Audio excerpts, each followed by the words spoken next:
আসসালামু আলাইকুম ওয়া রহমতুল্লাহ।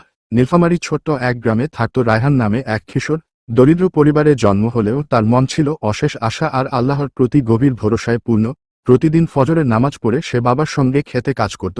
কঠোর পরিশ্রমের মাঝেও রায়হান বিশ্বাস করত আল্লাহ ধৈর্যশীলদের ভালোবাসেন, আর কষ্টের পরেই আসে স্বস্তি। একদিন গ্রামে ঘোষণা এলো, মাদ্রাসার লাইব্রেরি নতুন বই কেনা হবে, আর সেরা গল্পকারকে দেওয়া হবে বৃত্তি। পড়াশোনা চালিয়ে যাওয়ার জন্য রায়হানের খুব প্রয়োজন ছিল সেই সুযোগ। মা তার কাঁধে হাত রেখে বললেন, বাবা, নিয়ত খাঁটি রাখো, আল্লাহ নিশ্চয়ই সাহায্য করবেন।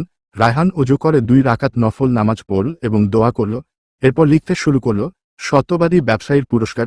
যেখানে একজন ব্যবসায়ী লাভের জন্য মিথ্যা বলার সুযোগ পেলেও সত্য থেকে ফিরে যায় না। প্রথমে ক্ষতি হলেও শেষে আল্লাহ তার রিজিকে বরকত দান করেন এবং মানুষ তাকে ভালোবাসতে শুরু করে। গল্প শেষ করে রায়হান জমা দিল এবং আল্লাহর উপর ভরসা রেখে অপেক্ষায় থাকল। ফলাফল ঘোষণার দিন মাইকে শোনা গেল। সেরা গল্প রায়হানের। আনন্দের অশ্রু ঝরল তার চোখে, আর সে সিজদায় পড়ে গেল কৃতজ্ঞতায়। বৃত্তির টাকায় পড়াশোনা চালিয়ে যেতে গিয়ে রায়হান শিখল, তাওয়াক্কুল, পরিশ্রম ও সত্যের পথই মানুষকে আলোর দিকে নিয়ে যায়।